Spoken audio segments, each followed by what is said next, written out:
하나님의 말씀은 사도행전 제27장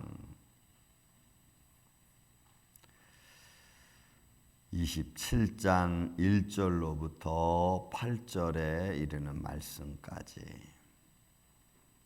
말씀을 교독하겠습니다.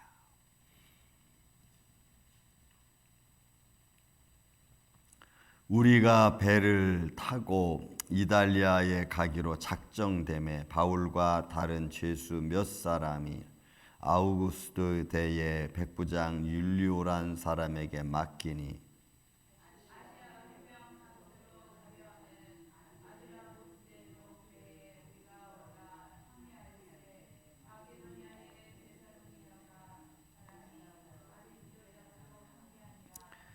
이튿날 시돈에 되니 율리오가 바울을 친절히 대하여 친구들에게 가서 대접받기를 허락하더니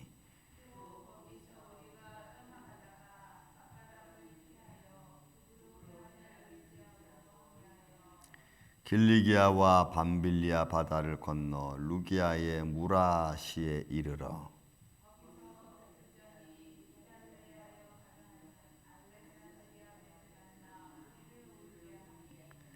배가 더디가 여러 날 만에 간신히 니도 맞은편에 이르러 풍세가 더 허락하지 아니하므로 살모네 앞을 지나 그레데한을 바람막이로 항해하여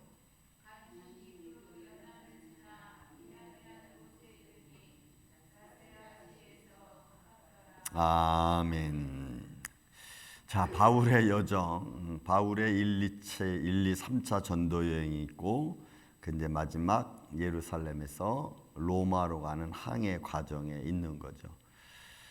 뭐 인터넷에 보면은 아주 참 요즘 인터넷은 백과사전보다 더 자세하게 모든 걸 이렇게 쭉 그려놨습니다. 이 바울이 로마로 가는 이 전도 여행길은 지중해 연안, 그러니까 지금으로 말하면 지금 이렇게 여러분들이 이제 상상해 보면은 예루살렘 중심으로 해서 연안을 타고 안디옥에서 이쪽 그 살모네는 연안을 따라서 쭉 올라가는 겁니다. 그러면 중간쯤 가면은 크레테 섬이 있죠.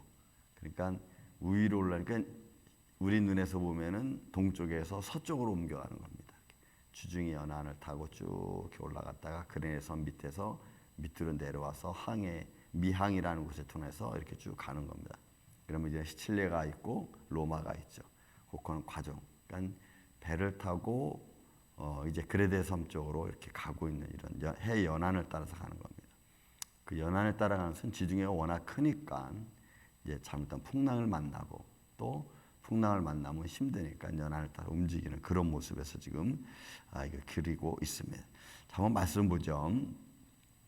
여러분 이 말씀을 우리가 가만히 보면서 바울이 복음을 전하는 루트, 걸어가는 과정, 그러니까 믿음의 사람이 가는 곳곳마다 사실은 하나님이 함께하고 계심을 믿습니다.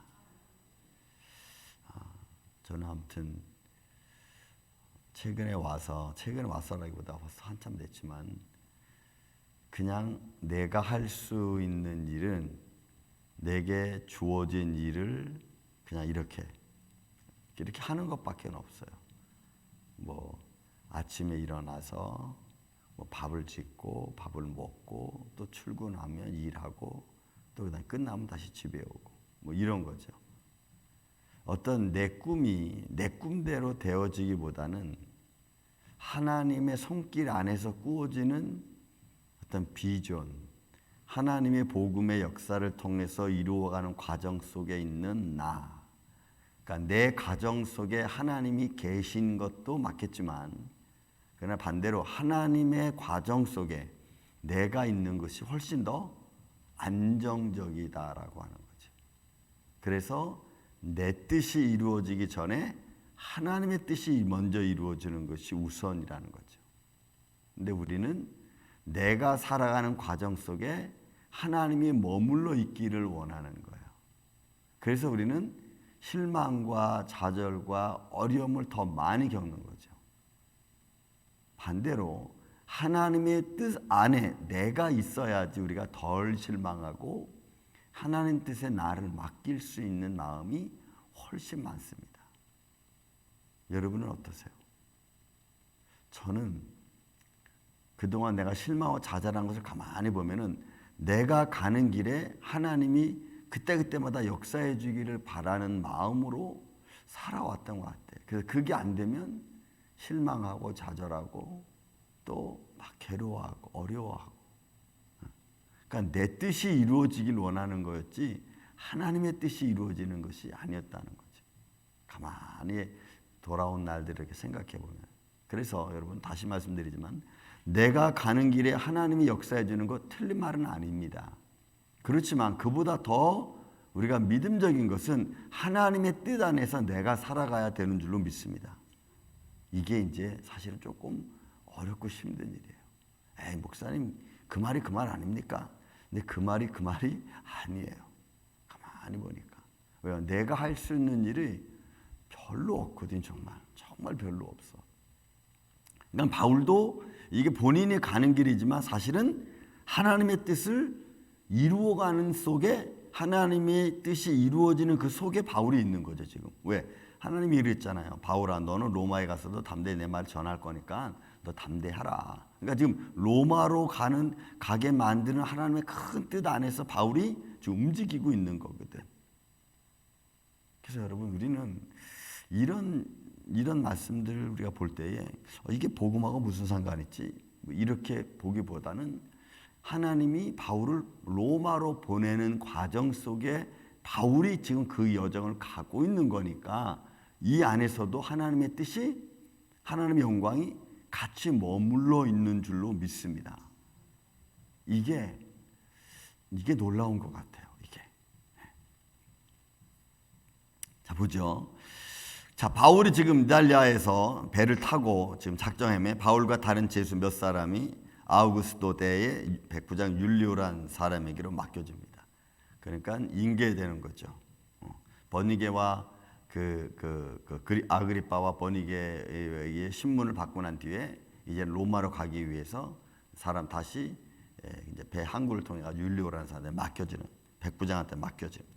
그리고 아시아 해변 각처에 가려 하는 아드라무떼노 배라고 하는 이 배라고 하는 것에 올라 항해할새 마케도냐 사람 마케도냐의 데살로니가 사람 아리스다고도 함께 출발합니다. 아리스다고도 바울이 전도여행 때 같이 다녔던 사람 중에 한 사람입니다. 그러니까 동역자들이 늘 같이 어떻게 보면 바울하고 같이 있었던 것도 우리는 알 수가 있습니다. 그러니까 여러분 동역자가 한 분, 두 분 같이 다니는 것은 굉장히 제가 보기엔 힘이 나는 것 같아요. 제가 어떤 전도 선교제 갈 때 보면은 혼자 가는 것보다 두세 사람이 같이 가는 것이 훨씬 더 힘이 나고 또 어려운 일이 만나면 헤쳐나갈 수 있는 그런 용기가 생기는 것을 저도 많이 느꼈습니다. 같이 가는 거죠. 자, 이튿날 시돈에 되니 율리오가 바울을 친절히 대하여 친구들에게 가서 대접받기를 허락하더니, 그러니까 바울이 가면서도 이미 아그리빠 왕과 버니게로부터 시작해서 일단 이 사람은 죄가 없다. 근데 일단 그 가이사의 상소를 했으니까 일단 로마로 합송을 해라. 그러니까 그런 과정, 죄 없는 사람을 상소한 일 때문에 압송하는 거니까 그렇게 굳이 구류를 해서 막 힘들게 하고 어렵게 할 필요가 없는 것 같아요. 근데 이런 과정도 사실은 하나님의 다 손길이죠. 왜 그러냐면 제가 보니까 내가 조금만 믿음의 마음을 가지면 내 화를 좀 참을 수 있고 나쁜 말 나오는 것을 이렇게 절제할 수 있습니다.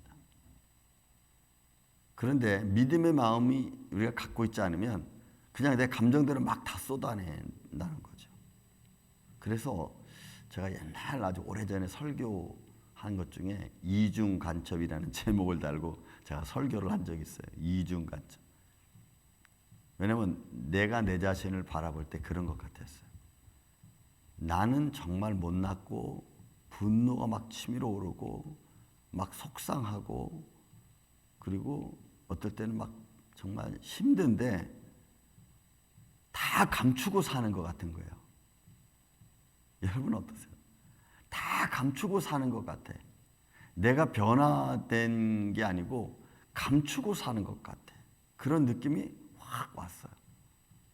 그래서 제가 하나님 앞에, 하나님, 내가 믿음의 길을 간다고 하면서, 살아계신 하나님을 증거한다고 하면서, 남들 보고는 변화되라고 얘기하면서 내 자신은 변화되는 것 같지 않습니다. 이런 고백을 제가 많이 했어요. 여러분, 겉으로 보기에 제가 차분한 사람으로 보입니까? 좀 신경질적인 사람으로 보입니까? 저 되게 신경질적인 사람이거든요.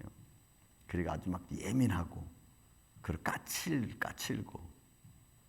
그게 원래 내 모습인데, 저 그런 모습 다 감추고 사는 거예요, 지금. 하나님의 은혜로 다 감추고 사는 거예요. 그러니까 안 나타나게. 나 혼자만 있을 때 그냥 막 이러고 다 감추고 사는 거예요. 근데 그게 감추고 사는 건지, 아니면 내가 영적인 싸움에서 내가 지금 이기고 있는 건지, 가끔 이런 게 착각될 때가 있어, 내가. 그래서 진짜 삶이 있고 가짜 삶이 있는데, 이게 어느 게 진짜고 어느 게 가짜인지 어쩌면 저 자신도 막 헷갈릴 때가 있어. 죄악의 모습이 그런 내 마음을 주관하고 있죠. 그런데 그런 죄악의 내 모습도 있고, 또 살아계신 하나님을 믿으니까 그 믿는 마음 때문에 내가 내 죄악된 마음으로 살 수 없는 거예요. 그러니까 또 믿음의 마음처럼 살아가는 거예요. 믿음의 마음을 갖고 또 살아가는 거예요. 근데 그 믿음의 마음을 갖고 살아가는 내가 나 아닌 것 같은 느낌이 든다 이거지. 저는 근데 그 속에서도 하나님이 나한테 이런저런 내 연약한 모습을 보면서 이기게 만들고, 가짜인 것 같지만 그런 믿음의 삶을 살아가는 것도 하나님이 기뻐하지 않을까, 이런 생각을 해요. 하나님의 손길이 어떤 모습으로 어떻게 나타날지 잘 몰라. 분명한 것은 내가 하나님을 믿으니까 내 원래 모습은 이런 모습인데, 이런 모습을 내가 다 죽이고 살아가는 거죠. 하나도 안 나타나게. 그리고 막 정말로 분노가 일어도 그 순간 내가 딱 참을 수 있어. 너무나 마음이 괴로워도 전 참을 수 있어요. 그 참을 수 있는 건 딱 하나야. 하나님이 살아계신 분이라는 것을 내가 믿으니까. 여러분, 다른 거 없어요. 아마 바울도 그랬을 거예요. 바울도 육신의 몸에 살고 있는 자기와 하나님의 나라와는 너무나 차이가 많거든. 바울이 못나서 매맞고, 바울이 못나서 참고, 바울이 못나서 막 도망 다니고 이렇게 했어요. 원래 바울은 그런 모습이 아니었거든. 근데 그런 모습으로 살 수밖에 없는 게, 장차 오실 하나님의 거룩한 영광을 내가 선포하고 그 말씀을 선포하는 자신은 옛날처럼 살 수 없는 거예요. 분노하는 마음으로 살 수 없는 거예요. 그러니까 반대로 하나님은 그렇게 살아가는 바울을 많은 사람들 앞에 인정받을 수 있도록 역사하시는 거죠. 보세요. 죄수로 끌려가면서도 아그리빠와 버니게 왕 앞에서 죄가 없다는 것을 인정받으니까 백부장 율리오라는 사람이, 여러분, 시돈이라는 데서 머물러 가지고 바울에게 친절히 베풀어서, 야, 친구들한테 가서 대접받고 와, 뭐 친구들 만나고 와, 이렇게 되는 거죠. 그럼 바울이라고 하는, 또 죄는 없지만 일단 죄수라고 하는 것에서는 이런 자유함을 얻을 수 사실 없는 거죠. 그러니까 하나님이 율리오라는 사람의 마음을 감동하고 있다는 거예요. 그러니까 하나님의 감동하심이 아니면 우리는 사실 살아갈 수 없는 존재일 수도 있어요. 오늘도 내일도 또 지금까지 살아왔던 모든 과정 속에서 내가 그래도 형통한 길을 갈 수 있었던 것은 내 주위에 있는 사람과 내 일과 관련되어 있는 사람들의 마음을 하나님이 감동해 주셔서 내가 형통한 길로 갈 수 있었던 거지, 감동해 주지 않으면 우리 형통한 길로 갈 수 없는 거예요. 제 삶이 늘 그런 것 같아요. 보세요. 또 거기서 우리가 떠나가다가 맞바람을 피하여 구부로 해안을 의지하고 항해하여. 그러니까 결국 모든 길을 지키시는 하나님의 손길이 우리와 함께 있음을 믿습니다. 바울도 마찬가지예요. 해안을 따라서 운행하는, 배를 타고 운행하는 모든 과정도 사실은 다 하나님의 손길 안에서. 거기서 백부장이 이달리아로 가려 하는 알렉산드리아 배를 만나 우리를 오르게 하니. 그럼 이거는 이집트에 있는 곡물시루로 나는 배입니다. 그러니까 배를 옮겨 타면서도 계속해서 그 모든 과정 하나가 사실 역사죠. 복음의 발자취 아닙니까? 이런 기록들은, 성경의 기록들은 복음의 발자취죠. 복음이 어느 길로 향해서 어느 길로 갔다고 하는. 이 당시에는 걸어가는 것은 워낙 힘드니까 다 해안을 통해서 배를 타고 움직였던 그런 모습. 길리기아와 밤빌리아 바다를 건너 루기아의 무라시에 이르러 거기서 백부장이 이달리아로 가는 배 알렉산드리아 배를 타고 거기에 또 올랐고, 그리고 배가 너미 더디감으로 니도 맞은편에 이르러 풍세가 더 허락하지 않으니까 살모네 앞을 지나 그레데 해안을 타가 그레데 해안이 바람막이를 하는 거죠. 바다에서 오는 지중해 연안 큰 데서 바람 오는 것을 뒤에 맞바람이 치면은 바람이 적어지니까 그레데 섬을 방패막이로 삼아가지고 배가 항해를 이렇게 하는. 그러니까 그런 과정 하나도 왜 바울이 로마로 가야 되는 길을 하나님이 지키시는 거죠. 그러니까 여러분, 우리가 믿음의 길을 걸어가는 데 있어 저도 그렇고 여러분도 그렇고 하면 저는 이제 이런저런 생각을 합니다. 하나님, 제가 어떻게 하나님의 일을 하고 이런 이제 계획이 있죠. 근데 그 계획보다도 나를 쓰시는 하나님이 어떻게 쓰시고 어떤 길을 여시고 어떤 과정을 만드실까, 이런 거죠. 근데 그런 과정 안에 내가 하나님 알겠습니다, 예스, 아멘 하면 그 길을 가는 겁니다. 이렇게 가면서 하나님의 손길을 느끼는 거죠. 그러니까 바울이 이제 그런 모습이에요. 왜요? 목적지는 로마. 거기서 어떤 모습으로 하나님 말씀을 선포하고 또 나아갈지 우리는 알 수 없지만, 또 저와 여러분이 살아가는 삶의 과정 속에서 저와 여러분을 통해서 하나님은 어떤 생명을 살리고 어떤 생명에게 위로를 주고 또 그들을 하나님 편으로 인도할지 우리는 모르지만, 그 길을 걸어가면서 분명히 잊지 말아야 될 것은 내가 하나님의 복음을 전하는 사람이라는 것을 잊지 말아야 돼요. 그래서 여러분, 우리는 습관에 젖어 있죠. 오랜 습관에 젖어 있어서 그 습관을 탈피하지를 못해요. 잘. 저도 그렇고 여러분들 그게 쉽지 않아요. 여러분, 내가 오랫동안 이런 어떤 상태로 쭉 살아온 그 삶을 탈피해서 좀 더 믿음의 삶을 가는 것에 대하여 우리는 잘 못합니다. 근데 가끔은 하나님은 우리를 그런 길로 들어서게끔 만듭니다. 무엇 때문인지 우리는 잘 알지 못해요. 그런데 하나님은 자꾸 뭔가를 권면을 통해 나한테 요구하는 게 있죠. 예를 들어 네가 이런 길을 가다가, 예를 들어 이런 겁니다.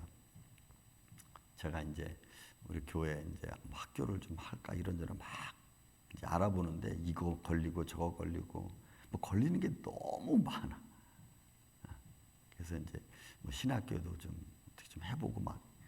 근데 그런 것처럼 하려니까 정말 계획하지 못한 또 생각지 못한 일들이 너무나 많이 막 제도적으로 걸리니까 일단 그냥 주춤하고 있어요. 그런데 제가 이제 이번에 그 학교 가서 강의를 하는 것을 제가 이렇게 보면서 하나님이 이렇게 나를 사용하시는구나. 뭐 크고 뭐 놀랍고 뭐 위대한 이런 기적이 아니고 그냥 한 영혼 한 영혼을 잘 다듬어서 쓸 수 있도록, 그러니까 대량으로 만드는 큰 기업이라기보다는 그냥 소기업에서 하나하나를 잘 다듬어서 쓸 수 있도록 하나님이 나를 그렇게 사용하시는구나라는 걸 내가 느꼈어요. 그러면 우리는 그거 보면서 하나님의 계획을 이렇게 보는 거죠.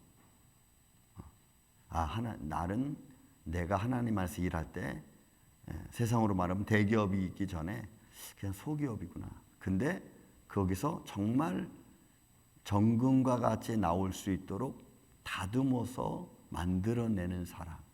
그냥 쿵쿵 찍어내는 그런 게 아니고. 그러니까 내 사역은 한 사람 한 사람을 잘 다듬는 사역인가? 그렇게 해야 되나? 이런 게 드는 거죠. 그러니까 아주 더 정밀하게, 더 자세하게 할 수밖에 없는 거죠. 왜? 나한테 내가 그런 마음을 느껴지고 또 마음을 갖게 되면.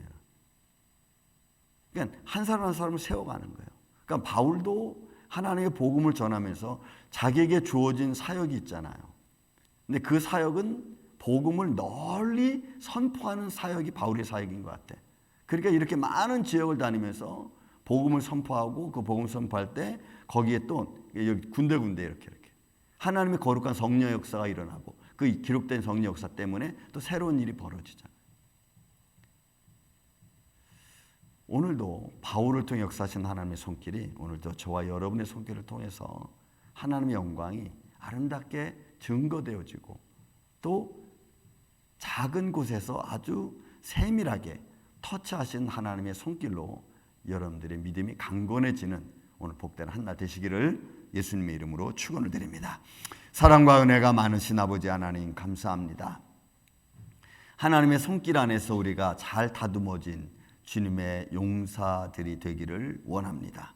성령님이 함께해 주시고 잘 다듬어서 믿음의 사람으로 또 믿음의 하나님의 거룩한 영광을 드러내는 그의 주님의 종들로 우리를 인도하여 주시옵소서. 생명된 말씀이 우리 안에 있음을 믿습니다.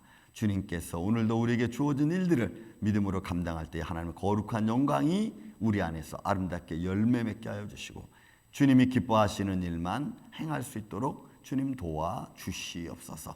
이 한날도 이 아침부터 또 잠자리에 드는 순간까지 주님 붙들어 주시고 한 영혼 한 영혼을 강건하게 하여 주셔서 믿음으로 설 수 있도록 도와 주시옵소서. 예수님의 이름으로 기도하옵나이다. 아멘.